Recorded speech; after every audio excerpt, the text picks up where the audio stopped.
around that either are looking forward to going back to the norm, and there are others who are still very apprehensive as to what they need to do and how safe is it really out there. With me today, I have some amazing guests, which I have no need to really give any introduction to, but I would love to welcome the Tijani brothers, Dr. Abbas and Dr. Shabir Tijani. Assalamu alaikum. Thank you so much, both of you, for joining me today. Wa alaikum salam. Thanks for having us. And I have with me Syed Rizvi as well, our scholar. Assalamu alaikum, Syed. Assalamu alaikum, Syed. Thank you so much. Thank you so much for joining me. So we're going to be talking about depression, anxiety, and obviously coming out of lockdown. We have a lot of information from government as to everything being eased around the fact that we are having more and more people out and about. Even social distancing has been cleared to maybe reduce the meters away, and schools are now easing in children coming in, into school and carrying on as back to normal. I just want to know from your professional background, I just want to remind the viewers as well that everything is said in the show is general. We are actually picking on certain groups of people that do have issues, and secondly, we also have you to take this as advice on a general note, but if you have some real concerns, to please consult with your GP, or any sort of medical sort of history that you have is personal to you, which is really important for you to do that. And just use this information just for you to seek further advice for yourself. Everyone's situation is different. So again, I want to come to the two doctors here who are GPs. Obviously, you are known for many things, mashallah. You're very multi-talented. But I want to, on the fact that, you deal with this on a day-to-day basis, dealing with patients, with their concerns, having your own sort of professional outlook on things and your own personal experience and ideas. So what are you thinking about people that are now coming out of lockdown, and what are the measures that each individual needs to still consider? Because we're still not out of the red. There are still countries outside, the UK that are still facing sort of like more deaths, and the virus is coming around again on the second wave, and we might even experience that in a few months. So what are your thoughts? I'll come to you first, Brother Abbas. What are your thoughts on this coming out of lockdown? Okay, so I think firstly, thank you for inviting us on the show. From the point of view of a medical professional, there are many things that we've seen over the last few months.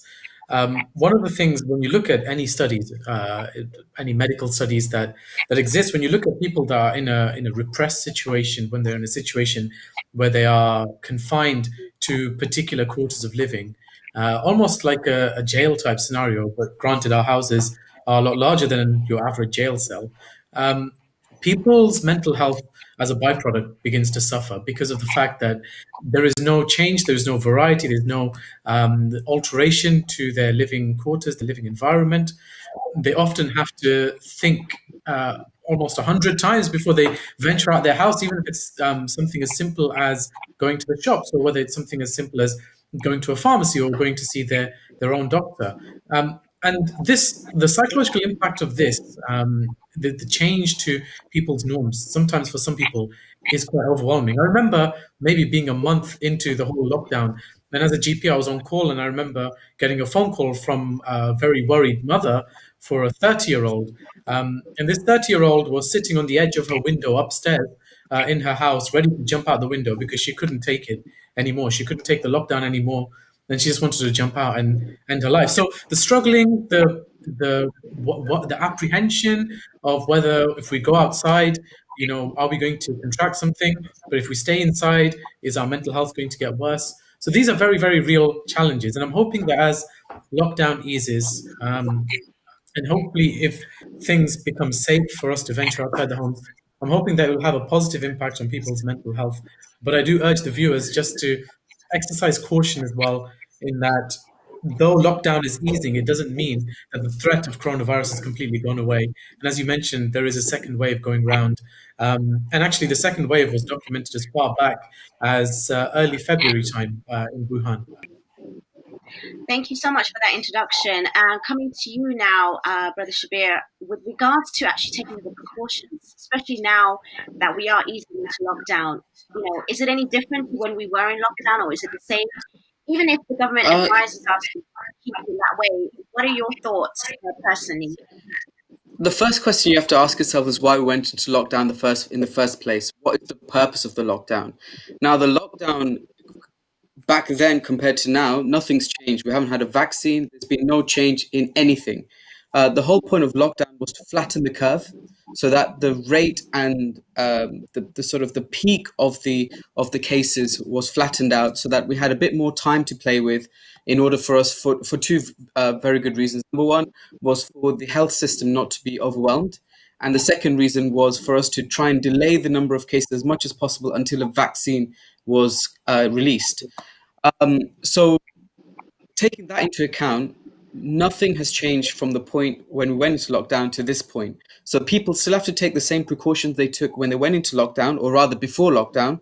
So sensible sort of hand hygiene, just taking precautions when you're out and about, because nothing has actually changed from that point to this point. So yeah, it's just a case of being sensible. Obviously, as you said at the beginning of the show, we're generalizing here. We don't know individuals' risk factors. And so it's important to take precautions and be sensible, especially bearing in mind your own risk factors and the risk factors of certain people who are more vulnerable in society. Yeah, no, that's really important, because a lot of us think that we're coming out of lockdown and we need to ease up even in our mindset, and even easing up in our actual way of taking precautions with our hygiene, health, and generally. And obviously, you're highlighting that actually is a very good point that you made, that things haven't really changed. It's just the fact that, there had to be certain systems put in place in order to manage what was happening around us, for example, with the NHS system.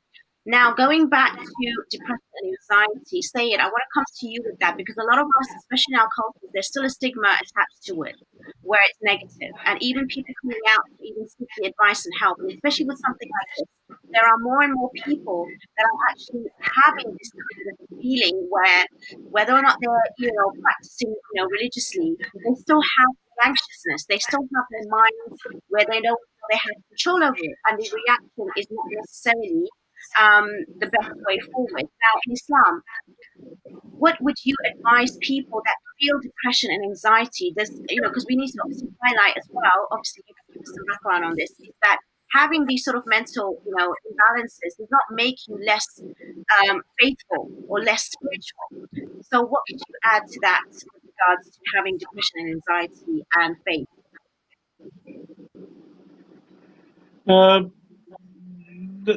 Bismillah ar-Rahman ar-Rahim. There is no doubt that this pandemic was a big challenge for everyone, and as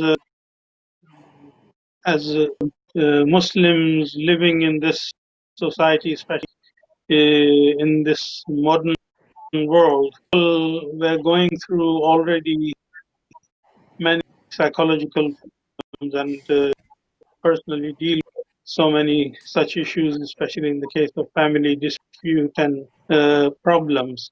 And I have noticed that during this season of pandemic, the number also increased, and there were more problems, there were more issues with him. Although we had some good cases as well, some of the divorce cases are going to take because the couple being they managed to sort out their problem and come to an agreement, and decided to stay together. So there were good sides and bad sides as well. We cannot deny that there are psychological problems in the society, and especially due to this uh, pandemic, the number has increased positively.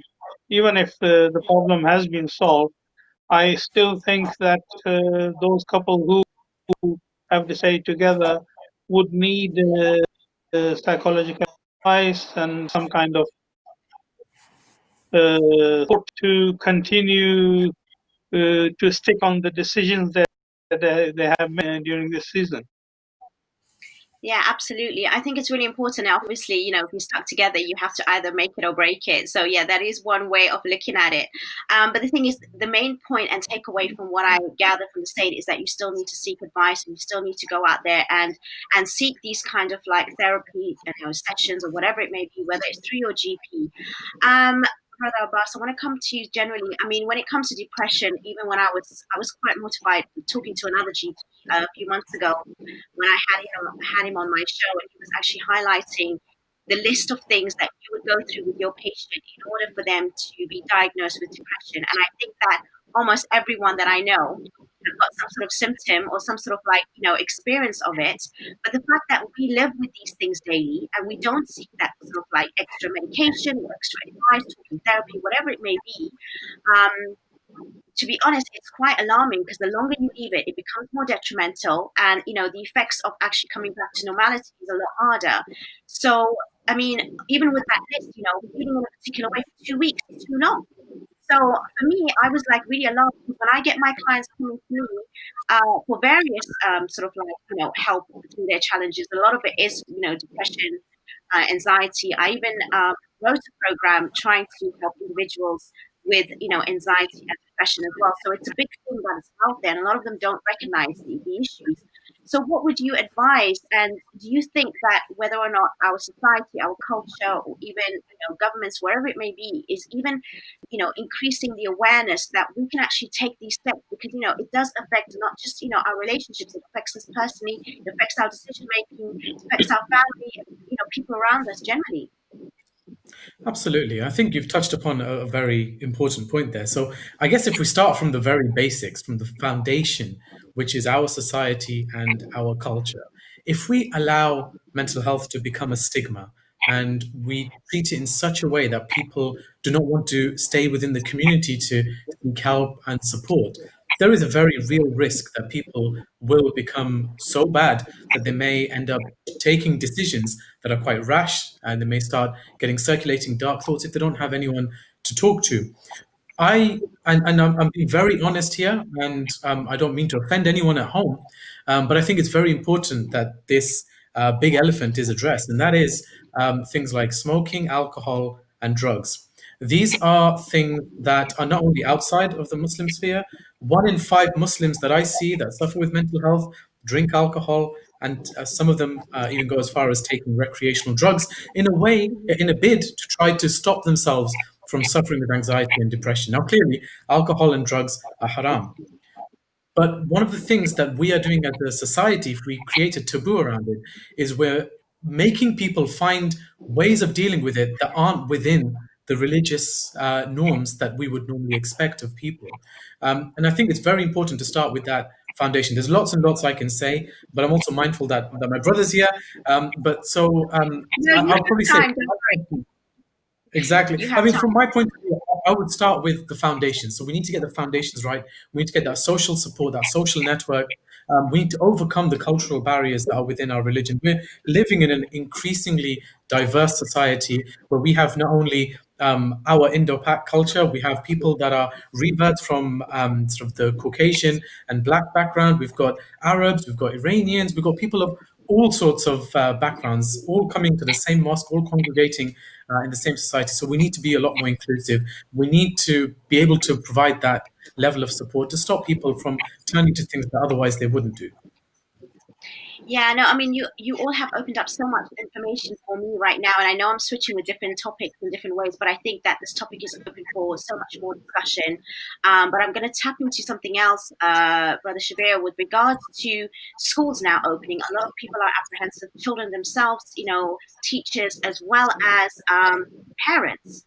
Now we have the dilemma where some schools are actually taking the initiative, which is absolutely great, to open up schools encourage and even persuade the children to attend, even sending out emails to parents that are reluctant to say, please persuade your children, persuade the fact that they're, even if they're having anxiety, whatever it may be. But I think it's more than just anxiety. Like you said, it's also the safety factor. And even if children are less likely to get ill, there is the concern that if they even contract even a slight cold, they're going to bring it home, and the rest of that family has to deal with it. And this is something that we have to consider. And it's not compulsory right now, but what is your thoughts on, some schools that are actually opening up, even if it's staggered, even if it's lesser students.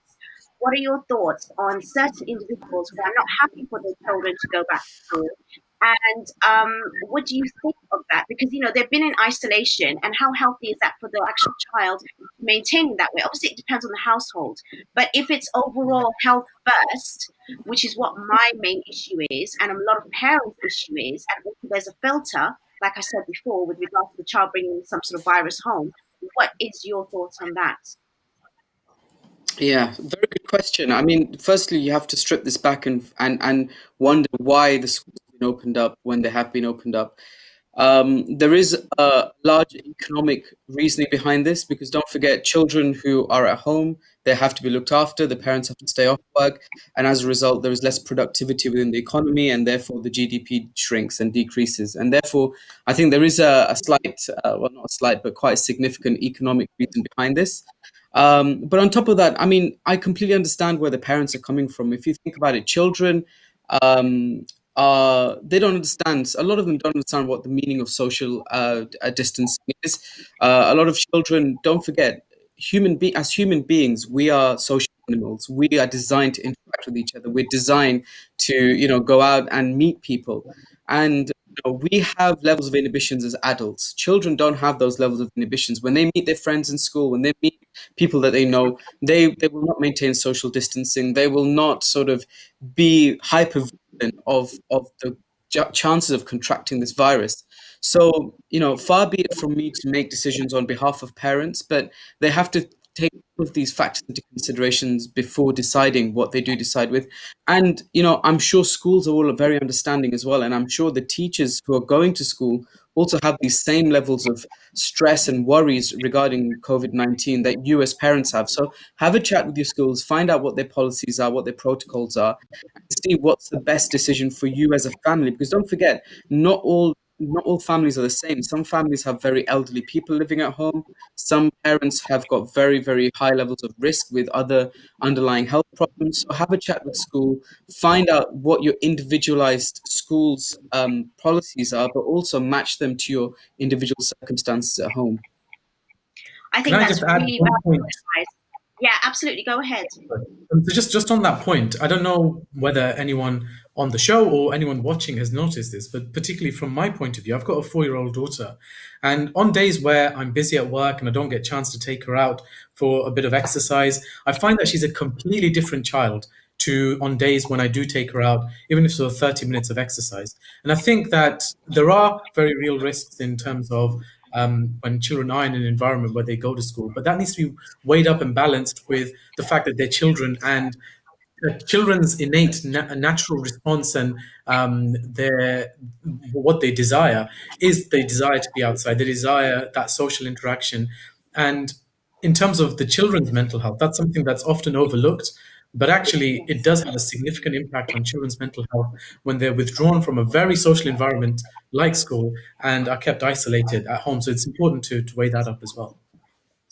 No, that's also interesting. And I mean, like you said, each household is different, and we have to weigh that. And even if we need to sort of like keep with that sort of like mental sort of balance, if a household has that and they are having time to take them out, it's still safer than going into school where there's actually less sort of like parenting on less sort of like ways that you would see to your child, because obviously there's a group of them and they may not even abide by certain, especially with the younger children, or they just want to meet and greet. And even if they want to play, they might bump into each other, they might be closer than normal, they might sneeze in each other's faces. And like I said, they can bring that back. And, that's what I've been hearing from a lot of parents, with that sort of like mentality of knowing that you yourself can give the best at this moment in time when it comes to their health. And in normal circumstances, absolutely. So when we talk about children's mental health, and even when it comes to adults' mental health, with stigma again, like a lot of people, if they feel they have this, they may not get married, they may not be church. But we have to understand there's different levels of even mental imbalance, and that's why even as coaches, I can actually help individuals in that way, because it's really to do with a mindset. Are there any examples in our faith, in our religion, that can sort of like encourage us to actually seek these kinds of like mental therapy psychological therapies that, it only there to sort of like, help us live our optimal level, not necessarily make us feel like there's something really bad or we need to fix it. That's what I do as a coach, is not to actually fix people, but to just, open up their perspective and just to give them a different lens. And sometimes, with everyday challenges, even if it can be diagnosed as anxiety or depression, do you think that actually we're taking it to the extreme where it's not necessarily there? Sorry, I do have a caller. Assalamu alaikum. Assalamu alaikum. How are you? You're Assalamu alaikum. You're live on Open Dialogue. What would you like to say? Are you live on Yes, TV? yes, you are. Okay. I am calling Ahlebait TV, and Yes. I need to now live program. Basically, I need to speak with any staff of members. Ahlebait TV. Okay, if you call back, we'll give you those details for that. Thank you so much. Okay, so if you want to call in with any questions and comments, please do call in with questions and comments. To speak to the team, you have to call in outside the live show. So anyway, as we were going back to you, Syed, I'm talking about, it still exists, but is there anything in Islam which takes us away from that? So hopefully we can eradicate the cultural norms and bring back, individuals who are going to be confident to seek these kind of like assistance, because it's only going to help them in their relationships. It's going to help them in their careers and in their decision making.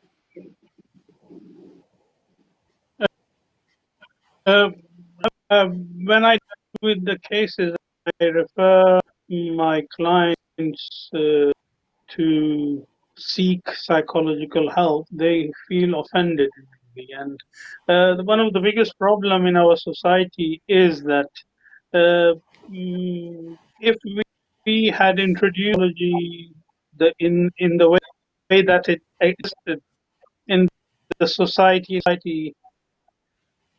before this became more available and discussed in the society, I think it would have had a better. Unfortunately, in most of the Eastern Muslim societies, referring to psychology is not considered a good option especially from. It's not taken easy with clients. Although when I deal with ladies quite often accept it, but there are men who wouldn't be willing for any kind of therapy or anyone. So I think we need to request the brothers, the professionals especially, if they could find a way to have friendly circle and discuss in the mosque and community centers. In the back of their mind, the aim should be to be dealing with these kind of problems. I know some practices where they have group therapy, and I have sent my kids there, and people have come out successfully from there, and then later on gone for the individual therapies. But initially they were introduced to a group therapy so they could feel friendly. They don't feel that they are looked at a patient who has something wrong with his mental status, but they look, they feel part of them, and they feel then they gradually go into different level. I don't know. I mean, there are two professionals there. What they would think. Yeah, no, I think you've actually highlighted something I wanted to bring on, and actually it's such an important subject that you've actually touched on, and which is men's mental health and the stigma against it in general, let alone with Muslim men. So, Dr. Abbas, I'm sure you have something there for us, and I think also having more people speak about it as male and bringing out more sort of like locations where they could come to, as a group, to talk about this. Even our Islamic centers need to sort of maybe have more of this available. That definitely is something that's required. I personally do coach a lot of male clients, and they do come to me whether it's relationships or career. So it is actually changing, but it's still very much behind a lot of other people. What are your thoughts on this? Yeah, absolutely. I mean, I think, as you well know, is it any surprise that one of the things that makes you more at risk of things like suicide is actually being male compared to female? Yeah, Um, yeah, I think that that in itself highlights that men, because of their personalities, or because they feel quite stoical, they very rarely come and seek help for their mental health. And I think it's important for people at home, be it people that live with these particular individuals, if you notice something that doesn't seem quite right, if they are behaving in a way that's abnormal, and I'll just list a few symptoms to look out for. So, for example, if they start becoming very short tempered, or getting angry very quickly, or worked up very quickly, if they start isolating themselves, so they're constantly going to bed a lot earlier, they're just dragging themselves around throughout the day because they're just feeling generally tired all the time, if they're losing their appetite or comfort eating, if they tend to look down and speak with a low voice more often, and these are all changes in their personality that have happened over a few months or a few years, it's important that perhaps you speak to them and identify whether what's going on is something that's related to a change in their mood, a change in their anxieties about what's going on, and encouraging them to seek help. And avenues to seek help start with the very local social circles, family members, friends, community centers, going to visit their local sheikh at the mosque, or speaking to their Maulana or sheikh, going to self-help websites, things like Mind UK, Anxiety UK. In Leicester, we have a service called Let's Talk Wellbeing, and I'm sure NHS centres all around the country have their own specific type of psychotherapy that they have access to. There's then private psychologists or psychologists through the NHS that people have access to, and then going to see their GP as another source of support. Be it that they're not sure whether what's going on is down to depression or something more reactionary, down to stress, and then seeking help as appropriate. And it's absolutely important that to break the trend of mental health becoming so ingrained that it's difficult to get hold of and to overcome later on in life, the sooner you seek help, the better the outcome is for it. And it's important that if you are feeling like this, or you notice someone feeling like this, that you encourage them to seek help. I think what you just said, that's what I was talking about earlier. You know, when you highlighted being angry, being moody, I think everyone should be calling their phones right now, because these are just like, we talk about as general sort of like, things that we just accept as habitual. But actually, when you put it all together, it's not normal. And we're handling normal in the wrong way. And we're making, these normal sort of habits in such a dangerous way. And we're getting used to it. And actually such a detrimental effect on that and impact on that as well. But no, thank you for that. I was just smiling when you said that. I'm like, okay, those three things, I think every wife may be calling up for their husband in that way. Absolutely. I mean, just on the point of anger, I mean, I think it's important to bear in mind that people's normal status quo, the thing that the human being is most comfortable with is peace and tranquility and no change to the status quo. Getting angry is a change to the status quo. So the mind and the human body internally knows that something's not quite right with the energy circles or whatever's going on inside their own mind, because they're behaving in a way that's destructive, and that's something that goes against the innate desire of a human being. And that should, in itself, should ring warning signs that something's not quite right. That is so important, and I'm so grateful for you to highlight that, because a lot of us may even tolerate thinking that that's the norm, and it's really not. And there's Dr. Abbas Tijani, highlighting that. Hopefully you guys take that on board, whether it's for yourself, for your partner, or for anyone around you, a family member or friend, so that you do seek these kind of medical or psychological assistance. Dr. Shabir, when it comes to some of the solutions, practical solutions, quickly with regards to how to get over some depression and anxiety, because I know healthy eating, sleeping, keeping yourself in a particular way. What are the things? I mean, obviously I've written up loads on this, but I want to hear your take on it with regards to some of the things that maybe some of our viewers can sort of take away that they can do immediately with regards to this. Yeah. I've just got one eye on the time, so I know you know we're running quite short of time. I'm just going to be very quick here. What Abbas said before, I'm just going to add a little bit, maybe contradict him slightly. Okay. I don't want everyone watching the show bringing up their GP tomorrow and saying that they've got depression. There's a very fine line between having stress and having medicalized depression, having stress and medicalized anxiety. There will be reactionary times when, for example, you're stuck at home all day, you're a bit stressed out, and you get a bit snappy. That doesn't mean depression. Depression is a very clear diagnosis where the stress you're under is leading to a lack of or decreased level of functioning in yourself. So whether that's decrease or affecting your sleep, whether it's affecting your appetite, as Abbas said, whether that's making you not enjoy things as much as you used to. So it's very important that you start with the basics, do things at home, meditate, breathing exercises, go to the internet, look at things, mindfulness and things like that. Start off from that point and then work your way up to your GP. There's a fine distinction between low mood and depression, stress and anxiety. So it's very important to make that distinction first and foremost. Things you can do at home in order to try and help yourself. Like you said, Sorry, go ahead. I've got a caller, but we can. Salaam alaikum. Sorry, No, if you just wait 1 second. Can we have your caller? Salaam alaikum. Wa alaikum assalam wa rahmatullah. Just wanted to mention, regarding what's going on at the moment, and obviously people are causing a lot of anxieties, but we also need to think about what happens to us when we're obviously before and after this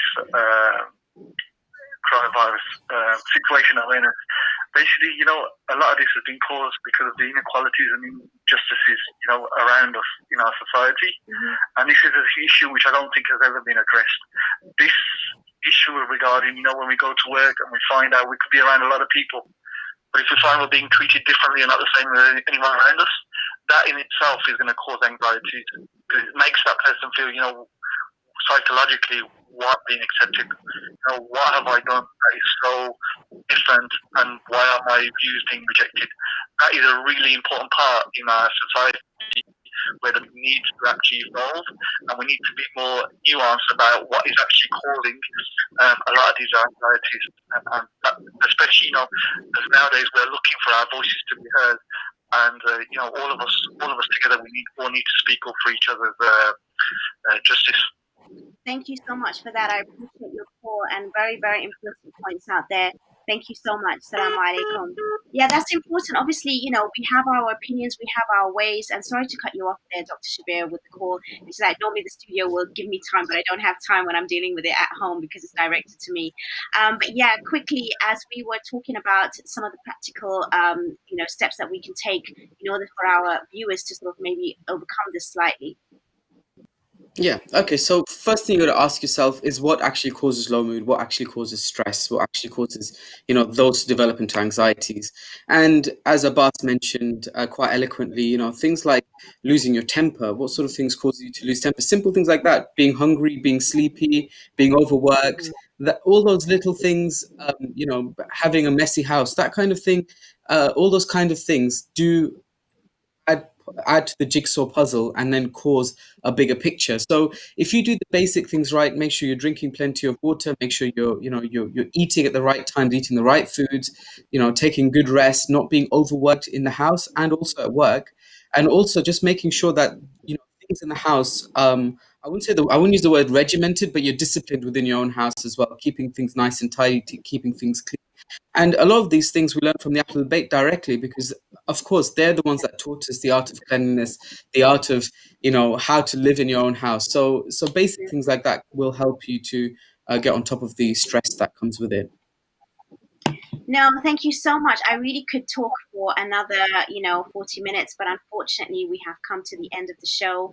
And inshallah, I will have you back again. Thank you, Syed. Thank you, Dr. Abbas and Dr. Shabir, for your time. Thank you, dear viewers, for watching and all your calls and comments. And inshallah, we will be back with another show. But just